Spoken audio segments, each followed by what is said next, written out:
Hi Soul Fam, welcome back to this channel where we do tarot card readings every single Monday.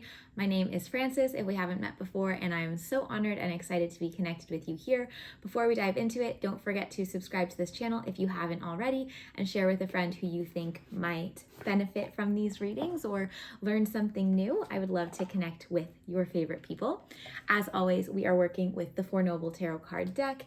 It comes in that little drawer style box as you saw, as well as with a guidebook.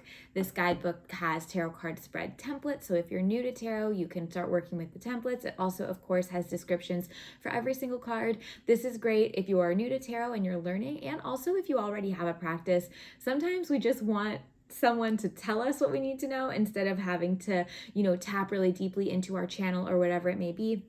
Sometimes connection feels easier than other times, so that guidebook is always really a beautiful tool. I use it myself because yes, even though I wrote it alongside Spirit in channeling. So it follows the sacred roots of the tarot definitions, but it also is what Spirit wanted to share with you through this deck at this time. So if you are interested to work with this deck, I will leave the purchase link in the description box below. Sorry, words today are tricky for some reason. Let's go ahead and dive in. Working in light and the highest for everyone here's greatest good and deepest understanding at this time. Keeping my energy on, cleansed and protected, and theirs as well. Welcoming in my spiritual team.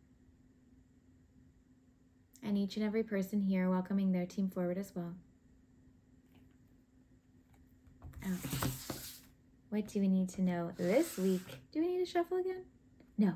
Okay, sometimes when I spread the deck and it splits, that's my call to reshuffle, but we don't need to today. I checked in with my intuitive yes, which is the way that I pull cards. It's a hit that I get in my body. And if you don't know your intuitive yes, I encourage you to practice learning what that feels like for you. Okay, let's see what we need to know this week. Our first week technically of March, first Monday of March, or whenever you are seeing this video.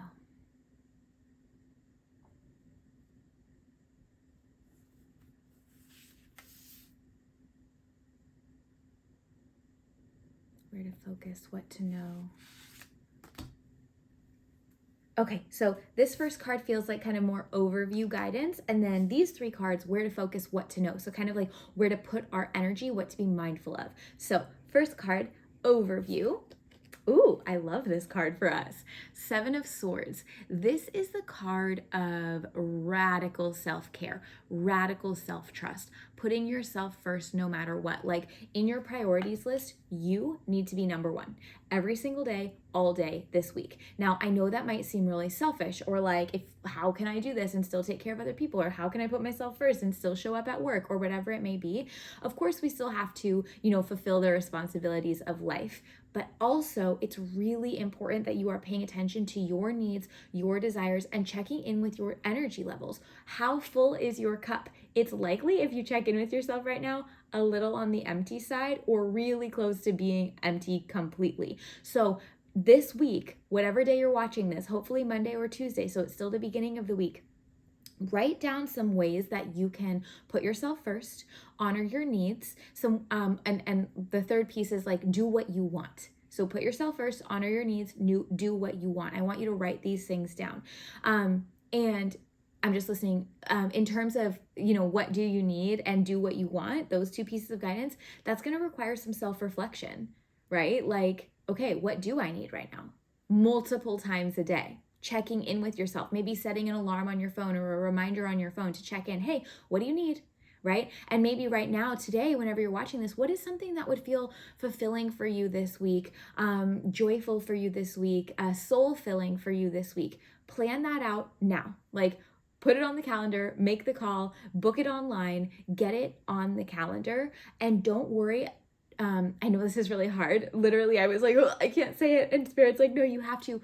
Don't worry about how you putting yourself first is going to affect other people. In the moment, it might feel like, how is everyone going to keep going without me? But if you can't show up as your truest, most powerful, authentic self because you are so energetically drained, that is more long-term damaging to the people and the things around you than it is to have a couple hours or one day or a few days to yourself so that you can show up recharged in your energy, right?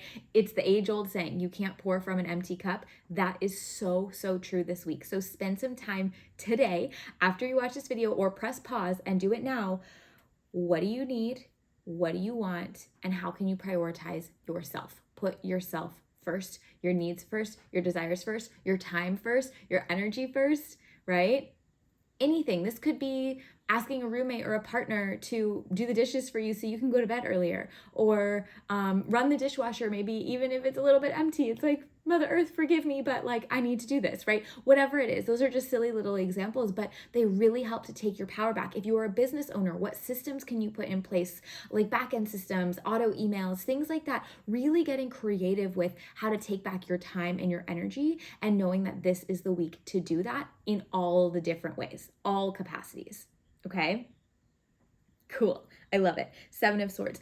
Last piece with Seven of Swords. Sometimes this card can kind of be the card of like betrayal or like sneaky energy. That's not really coming up here, but just be mindful that this might be foreign to the people around you. So you putting your needs and your desires first, people around you might be like, what do you think you're doing? This is setting the tone for the new way, for you to no longer be last on the totem pole, for you to no longer be the one who's like completely drained of your energy. So yeah, there might be a little bit of stickiness as you are creating this change, maybe in your relationships, your co-working friendships, whatever it may be, but just keep sharing with the person if you feel the need to, or keep repeating to yourself so you stay in your power. I cannot pour from an empty cup. Long term, this is the long-term solution. This is the way to better everyone in this situation. It might seem selfish in the moment, but it's actually the most selfless thing I can do, because this is going to recharge my battery so that I can not only show up for myself, but so I can show up for you as well. Okay, so if things get a little sticky in your relationships, maybe have that conversation. It's not super uncommon that this might trigger other people. Maybe this will invite you to have the conversation with them too. Like, okay, well, what do you need? How can we both show up in more energy and balance and in our authentic selves? Right? So opportunity here, not only for your own personal recharge, but also for your family, your friendships, your relationships, your coworkers, all of that. Okay? Awesome. Okay, then we have 3 more cards. So what to know, where to focus. That's what was coming through for these. Okay, 8 of Wands, Queen of Swords, ooh, and 6 of Pentacles. Okay, so what to know. This week might feel a little nutty. 8 of Wands is the card of overwhelm. This card typically comes when things feel a little bit ungrounded, kind of out of your control, kind of like things are happening to you, things are swirling. There's just like a bunch of like news or energy where you're just like, holy guacamole, like what is going on? Like I cannot catch a break. I can't catch up. I feel behind. I also feel stuck. I feel like I'm trying to move forward, but I can't, and I'm over here. There's all this stuff happening that's needing my attention and blah, blah, blah. Number 1, we lean back into 7 of Swords. Put yourself first, ground your energy, recharge yourself, because this is going to help you have a really stable foundation while everything around you is swirling. Okay, so just be mindful of that this week. If things feel a little bit heightened, it's just the energy. It's going to be okay. You're going to focus on yourself, and you're going to lean into your power and your authority. Queen of Swords. This card says spiritual, intuitive action. Spiritual, intuitive action. So remember in the beginning, that's so funny. It's not funny. It always happens this way. But like how I was talking about like, oh, my intuition said we didn't need to. And then I was like, what's your intuitive yes? This week, I want you to get in touch with your intuition. What does your intuition, your intuitive yes and or your intuitive no feel like to you? Because Queen of Swords energy says you are so connected with yourself. You are so connected with your intuition. You are so connected with spirit, universe, God, source, that you don't need to overthink anything. You can just make decisions. Yeah, you can just decide because you trust yourself, and you can just move and you can just go. Queen of Swords energy is fast. So what I like about this is it's actually kind of optimizing the energy of the 8 of Wands, right? Things are really busy, but instead of you getting swept up, you're going to spend that time in 7 of Swords prioritizing yourself so you regain your power, and then you are going to step into it. right? You are going to be able to move quickly with the energy. So instead of like, no, no, no, you stay out there, you're like, I'm stepping in. Let's go. I can match this energy. I'm going to actually tap into this energy of movement and soak it up, optimize it so that I can use it to my advantage or for my greatest good and my highest alignment. Okay, so what I want you to do with Queen of Swords energy this week, number one, what does your kingdom look like and what do you want it to look like? Essentially, a little life audit, right? From a place of leadership and ownership and empowerment from Seven of Swords and Queen of Swords. What does life look like? What is not in alignment with what you want it to be? And how can you start making those changes like immediately, right? Queen of Swords energy is fast, it's action oriented. So literally implementation this week is big. It's not just, oh, I have this idea, okay, I'll do it later. It's like, let's go, let's do this, let's start doing it now. So putting ideas into action, thoughts into action without overthinking it, without overcomplicating it, just start. Part two, Queen of Swords, really coming back into connection with self, with sovereignty, with autonomy, with who you are, who your highest self is, how that fits into the version of your life that you want to be existing in, and then trusting yourself and your intuition so deeply that you, again, don't have to overthink. You can simply make decisions that feel good to you. Again, second, like it's like a sub B of that piece of guidance is learning what your intuition feels like for you. What does your intuition feel like for you? It's really important that you start identifying that, because until you know, you can't tap into that energy, right? So my favorite way to do this, and if you're in the Alignment Academy or an Alignment Academy graduate, my spiritual mentorship program, you've heard me say this, but I like to practice it with little moments in my day. So when I'm picking my tea bag, all the same tea flavor, but picking my tea bag, why do I choose this one over this one? It's the same thing, but in my body, I have an anchoring for this tea bag over this tea bag. So I pause and I check in with that feeling. What does that feel like? Okay, that's my intuitive yes. Or if you're in the grocery store and you have to buy 2 apples and there's 10, how do you know which 2 are the ones you're going to take, right? That feeling or that sound in your head or the buzzing in your hands or whatever it may be, the simple just knowing, that's your intuitive yes. And so by practicing in these baby moments in the day, choosing your tea bag, picking the apple, you are able to then fine tune that skill so that when it comes to bigger life decisions, you can implement it a lot easier and way quicker than having to go through all the minutia of your head, and your very loud brain is just like, oh no, like my intuition's saying yes, my intuition's saying no, okay, cool, bing, bang, boom, let's go. Okay, so practicing that this week. I know that was a lot on Queen of Swords, so maybe go back, watch that again, take some quick notes if you haven't been, but that's the energy coming through for Queen of Swords this week. So like where to focus. If there was one thing to sum it up, it's your power and your intuitive action. Okay, cool. And then our last card, also where to focus this week, Six of Pentacles. This goes beautifully hand in hand with everything, but especially with Seven of Swords. Six of Pentacles is the giving and receiving of energy. So kind of what they were mentioning with Seven of Swords, in your relationships, in your romantic relationships, co-working relationships, friendships, relationships with media, relationships with your mind, with your heart, with your emotions, whatever it may be, making sure that things are balanced, right? In interpersonal relationships, it's very rare that things are exactly 50-50, right? Like I do this, you do this. We don't want to do that because then it also becomes transactional.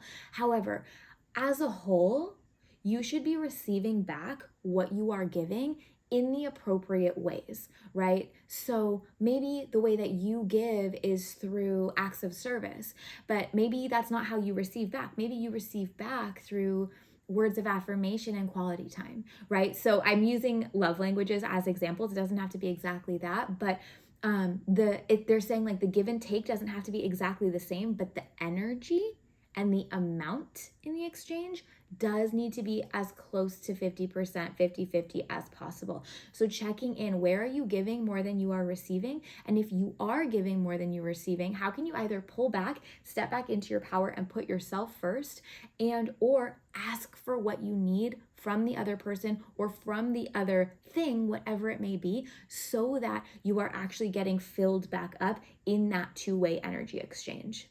All right?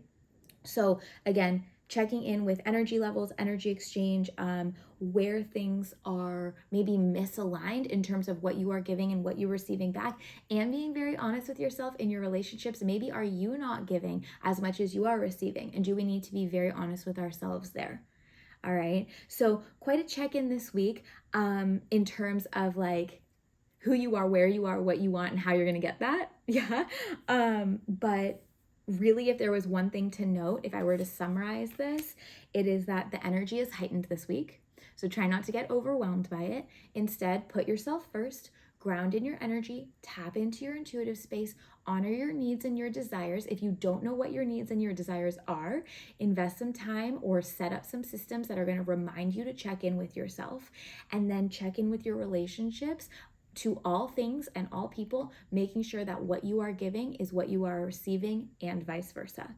Yeah, really, this is a week of restoration and balance, coming into a state of grounding so that we can take that intuitive action forward and optimize that heightened energy instead of being swept up by it. Okay? Amazing, amazing, amazing. Please let me know if you have any questions. Please feel free to leave those in the comments, or feel free to share how this resonated with you. Don't forget to hit that thumbs up if you receive something from this. And if you feel called to donate to what I call the love jar, I will leave my PayPal donation link in the description box below. This helps me to show up with energy for you every week. So thank you so much for your generosity. I see every single penny that comes my way, and I send so much love and light to you. The biggest virtual hug. Hopefully we can hug in person one day. But for now, thank you so much for being here. Again, don't forget to hit that thumbs up or the subscribe button if you haven't already. I'm sending so much love, and I will see you again next week.